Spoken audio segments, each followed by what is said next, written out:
Good morning, everyone. So, in the last class, we have discussed about linear span. Linear independence has already been covered. So, today we are going to talk about the basis of vector space. Okay, so consider that V be a vector space and you want to find the smallest set that can generate V. So to find this smallest set S, we should know that what properties this set hold. So think over it. How do you know that, or how can you say that this set S can generate the whole vector space V? So you need to club both the ideas which we have discussed, linear independence and spanning set. First property says that this is more important. S spans V. What does it mean? It means that every vector V can be expressed as a linear combination of elements of S, which means that you consider any vector V, you should be able to write V as a linear combination of the vectors of S where each Vi belongs to S. Okay, so if you manage to find the set S which spans V, then of course from S you can generate V. So that's why this is more powerful condition. The other condition says that S must be Li. So this Li is only required to have the smallest set. Okay, for example, if you consider R2, then the set S 10 and 01. S spans R2, S is Li. So this is the smallest set that generates R2 or as a basis of R2. But if you consider set S dash as 10, 2, 3 and 01, this set also spans R2. Verify by yourself because I will discuss it in details later on. But you can find that this set is not Li. So therefore, if you keep Li, then you always get a smallest set that can span the vector space. So now we can introduce the definition of a basis. So we say that a finite subset V1, V2, Vn is said to be a basis of the vector space V if S is Li and S spans V. V is equal to span S, same means S spans V, which means again that every vector of V can be expressed as a linear combination of the elements of set S.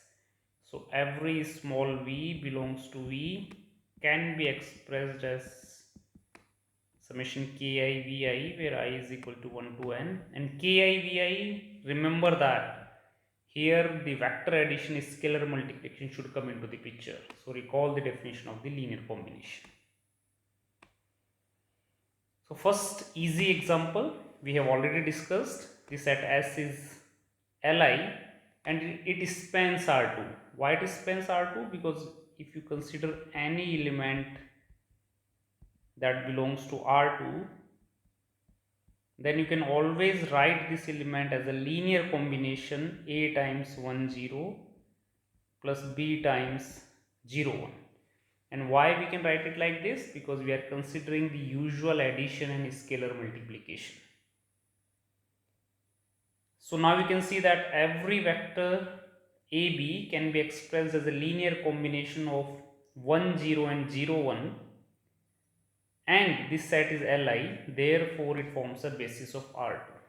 And similarly, if you consider 1 0 0 0 1 0 0 0 1, it forms a basis of R3, then again R4 R5, so you can always write down the basis. This basis is known as the standard basis of R2, and similarly you can write the standard basis for Rn. So for Rn, the first vector e1 means The first entry is first entry is 1, all other entries are 0.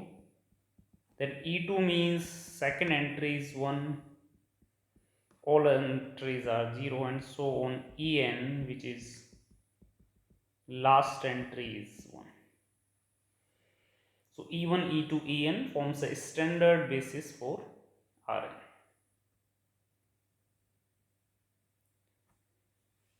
So we have seen one of the bases for R2, which is 1, 0 and 0, 1. The next question is, does it forms a basis for R2?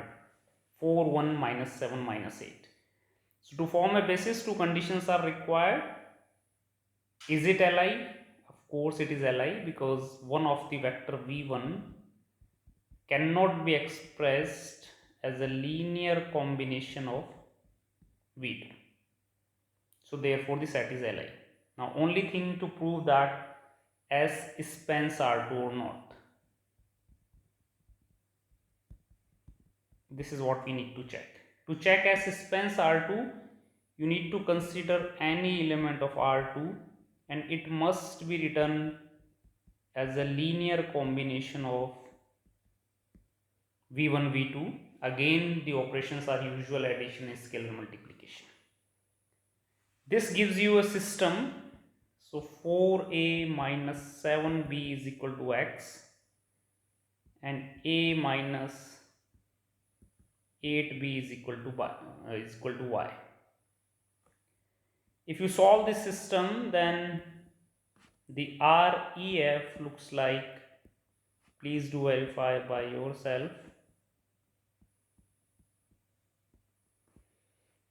So now you can see that rank A is equal to rank AB is equal to 2, and therefore the system is consistent, which means for any given xy there exists A comma B such that xy can be expressed as a linear combination of 4, 1 and minus 7, minus 8, which means S spans R2, and from here we can say that S forms a basis of R2. So two quick observation. One is uniqueness. So the basis is not unique. For the same R2 under the same vector addition scalar multiplication, you found two bases, and therefore you can say that basis is not unique. So not unique. But at the same time, one more observation is the number of the elements in the basis are same. In both the cases, here also there are two elements in the basis, and here also there are two elements in the basis. So basis is not unique, but the number of the vectors in a basis or the cardinality of the set S is always same with respect to the vector space V. Okay, we will prove it later, but right now it's an interesting observation which you can remember. Compute the standard basis for Pn. Recall that Pn under usual addition and scalar multiplication is the set of polynomials with degree less than equal to n. So the elements of Pn looks like a0 plus a1x plus a2x square plus an x raised to the power n. So from here you can easily see that the standard basis is 1x x square x raised to the power n, because this element of this form is actually span S, where this is set S. Yes, so what I did, I consider the elements. How does the element of Pn looks like? They look like a0 plus a1x plus an x raised to the power n. This is the linear combination of the vectors 1x x square x raised to the power n. Since it's a linear combination of these vectors, so therefore I can write the set Pn, because this is how you can write the set Pn where each ai belongs to R. So set Pn is equal to span S, and This set is Li, which we have already discussed, because each vector has different powers. So therefore, this is the standard basis for Pn.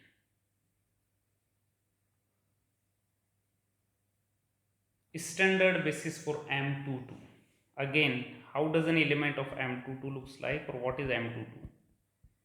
So M22 is A, B, C, D such that A, B, C, D belongs to R.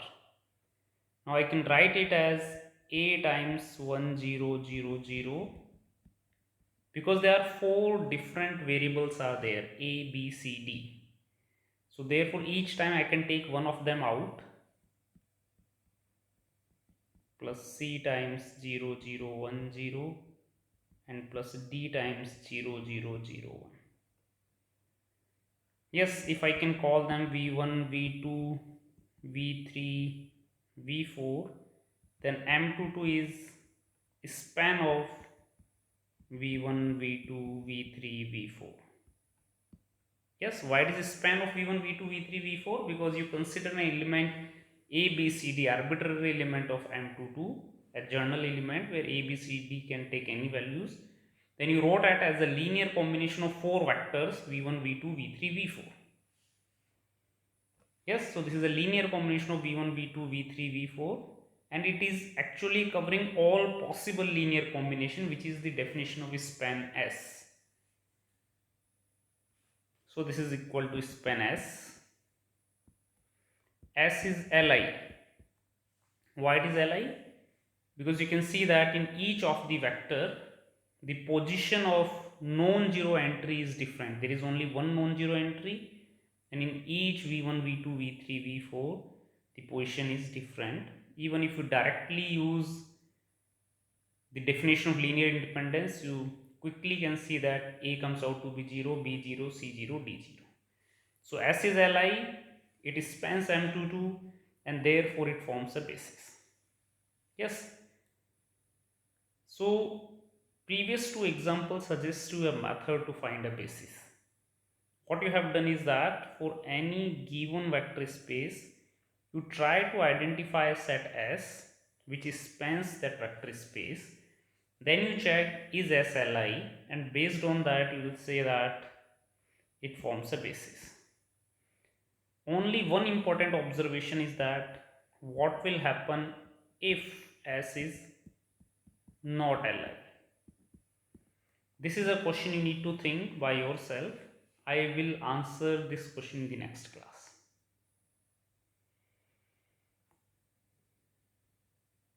Okay, find a basis for W, which is a subset of R4, where D is equal to A plus 2B, C is equal to 3A minus B. So the same thing, I need to find a set S that such that S spans W. So set S is A, B, and D is given A plus 2B, and C is given 3A minus B. So this is how the elements of set W looks like. This is very important to identify. Sometimes they are given explicitly, sometimes implicitly. We will see both the examples. Now the same procedure, only two variables are visible. One is A, one is B. So I must take them out. So A times 1, 0, 1, 3 plus B times 0, 1, 2, minus 1, such that AB belongs to R, which is again becomes span of 1, 0, 1, 3, 0, 1, 2, minus 1. So span S. S is also Li because there are two vectors V1 and V2, and V1 cannot be expressed as a linear combination of V2, therefore S is Li, and therefore set S forms a basis for W.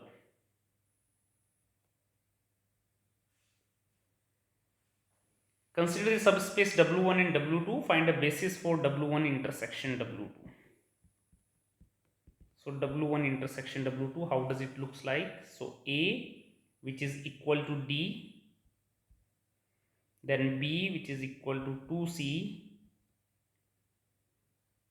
and then if you substitute, okay, C remains C, and if you substitute B is equal to 2C here, then you will get D is equal to 0, and D is equal to 0 actually gives you the first position is also 0, where C belongs to R.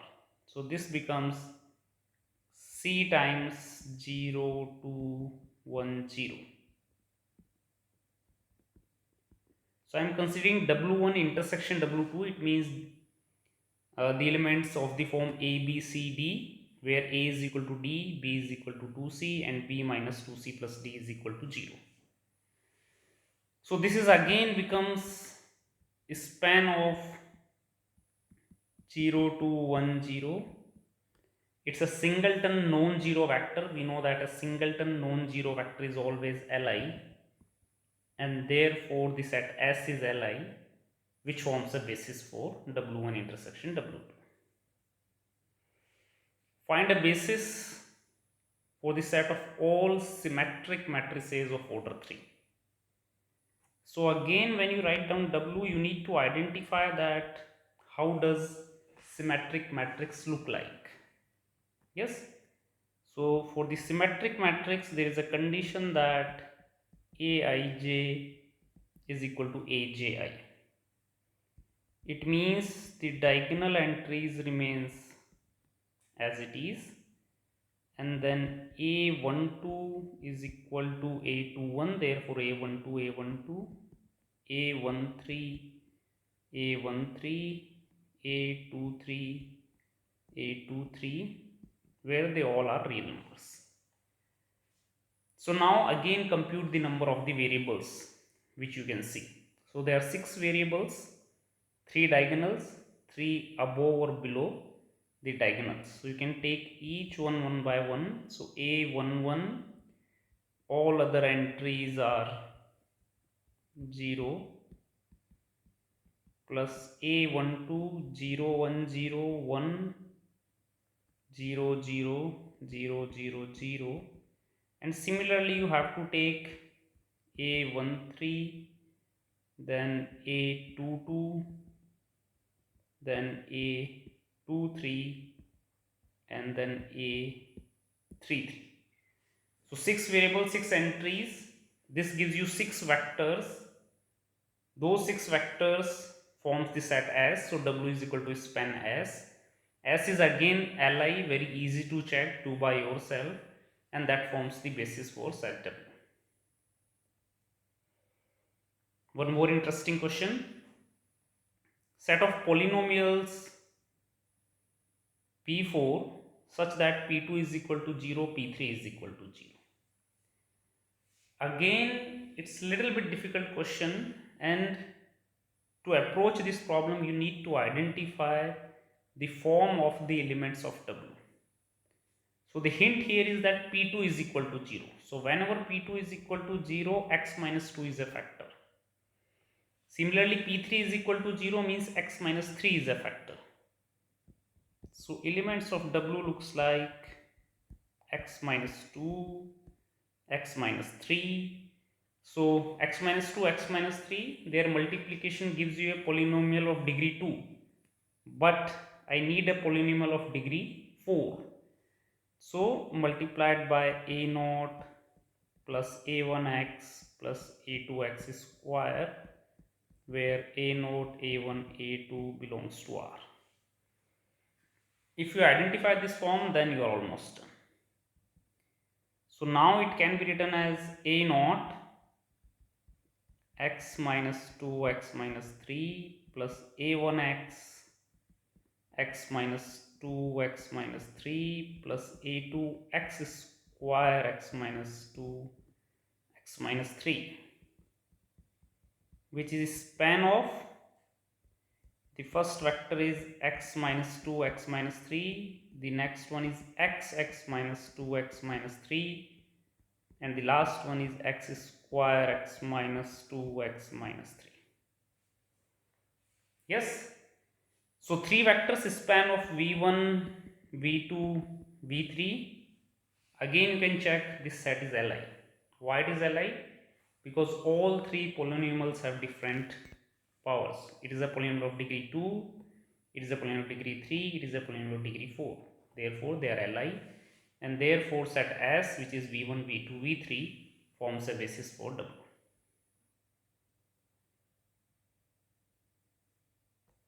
One more question.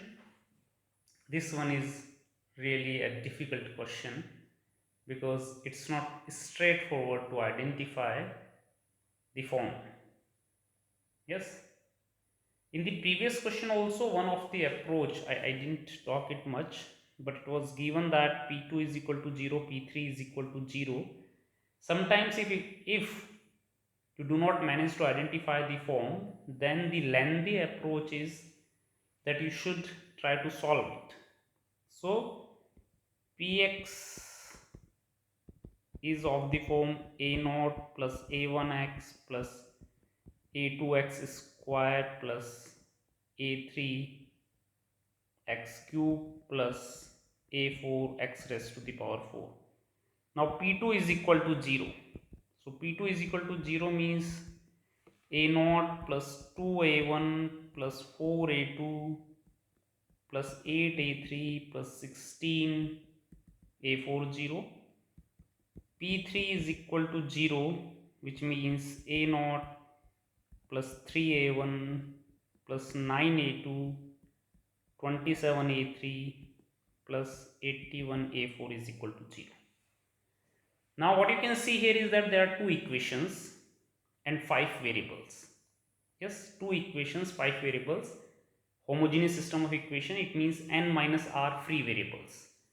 N minus r free variables, which means 3 free variables.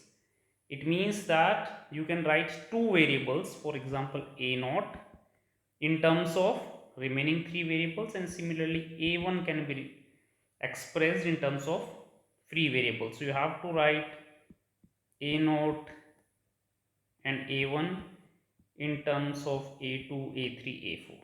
Once you write it down, substitute the value of a0, a1 here. So then you will see that in Px there are only 3 constants a2, a3, a4, and then you take a2, a3, a4 common one by one. That gives you 3 vectors which are linearly independent and forms a basis. So this is little bit lengthy approach, but sometimes if it does not directly click the form, then you can go by the definition. Please do try this question by yourself by both the approaches. It would help you to better understand the process. Okay, so now for identifying the elements of this form, let us assume that P3 is equal to P5 is equal to P8 is equal to K, because it must be a constant. Yes. So now I write W in the form x minus 3, x minus 5, x minus 8, and I am looking for a polynomial of degree 4. So it's a polynomial of degree 3. So a0 or a plus bx plus k. Yes. So now you can see that it's a polynomial of degree 4, first point. The other point is P3 here is k, because if you substitute x is equal to 3, you get k. P5 k, P8 k, it means all of them are equal. So therefore the elements of W looks like this form, and now you are done, because now it's 3 constants are there. So a times x minus 3, x minus 5, x minus 8 plus bx, x minus 3, x minus 5, x minus 8 plus k. Yes, so 3 vectors are there. So W is equal to span of v1, v2 and v3. v3 here is simply the constant 1, constant polynomial 1. Each of them again Li, because one can their powers are their degrees are different, and therefore it forms a basis for W. So we have discussed many good examples related to the basis of a vector space. Many more examples we are going to discuss while introducing the concept of dimension of a vector space. This concept is quite simple. Dimension simply means the cardinality of set S, where S is a basis of vector space. So we'll do more exercises to compute the basis and dimension of a vector space. Meanwhile, some very interesting results will be discussed. Thank you again for watching the video.